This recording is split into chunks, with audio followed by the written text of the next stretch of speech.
கரூரில் நடந்தது பெருந்துயரம், கொடுந்துயரம். இதுவரை நடக்காத துயரம், இனி நடக்கக்கூடாத துயரம்.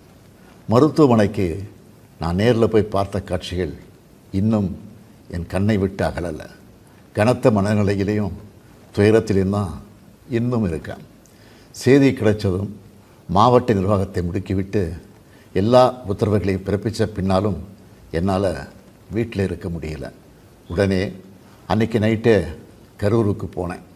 குழந்தைகள், பெண்கள்னு 41 உயிர்களை நாம் இழந்திருக்கிறோம். இறந்து போனவங்க குடும்பத்துக்கு தலா 10 லட்சம் ரூபாய் அறிவித்து அதை உடனடியாக வழங்கிட்டு இருக்கோம். ஹாஸ்பிட்டலில் சிகிச்சை பெற்று வர்றவங்களுக்கு அரசு சார்பில் முழு சிகிச்சையை வழங்கி வரோம். நடந்த சம்பவங்களுக்கான முழுமையான உண்மையான காரணத்தை ஆராய முன்னாள் நீதியரசர் அருணா ஜெகதீசன் அவர்கள் தலைமையில் ஒரு நபர் விசாரணை ஆணையம் அமைக்கப்பட்டிருக்கு. ஆணையத்தோட அறிக்கை அடிப்படையில் அரசோட அடுத்த கட்ட நடவடிக்கையில் இருக்கும்னு உறுதியளிக்கிறேன்.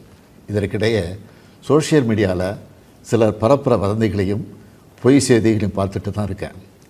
எந்த ஒரு அரசியல் கட்சி தலைவரும் தன்னோட தொண்டர்களும் அப்பாவி பொதுமக்களும் இறக்கிறத எப்பொழுதும் விரும்ப மாட்டாங்க.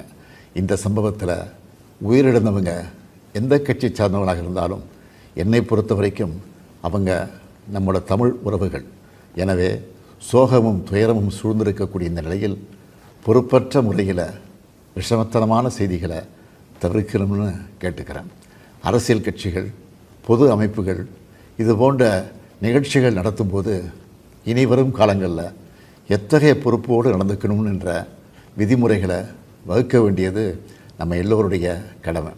எனவே நீதியரசரின் ஆணைய அறிக்கை கிடைச்ச பிறகு எல்லா அரசியல் கட்சிகள், பொது அமைப்புகளோடு ஆலோசனை நடத்தி இதற்கான விதிகள், நெறிமுறைகள் வகுக்கப்படும்னு உறுதியளிக்கிறேன். அத்தகைய நெறிமுறைகளுக்கு எல்லாரும் ஒத்துழைப்பு தருவாங்கன்னு நம்புகிறேன். மனித உயிர்களே எல்லாத்துக்கும் மேலானது. மானுடப்பற்றே அனைவருக்கும் வேண்டியது. அரசியல் நிலைப்பாடுகள், கொள்கை முரண்பாடுகள், தனி மனித பகைகள்னு எல்லாத்தையும் விளக்கி வச்சுட்டு எல்லாரும் மக்களுடைய நலனுக்காக சிந்திக்கணும்னு கேட்டுக்கிறேன். தமிழ்நாடு எப்போவுமே நாட்டுக்கு பல வகைகளில் முன்னோடியாகத்தான் இருந்திருக்கு. இதுபோன்ற நிகழ்வுகள் இனி எந்த காலத்திலையும் நடக்காமல் தடுக்க வேண்டியது நம்ம எல்லோருடைய கடமை. நன்றி, வணக்கம்.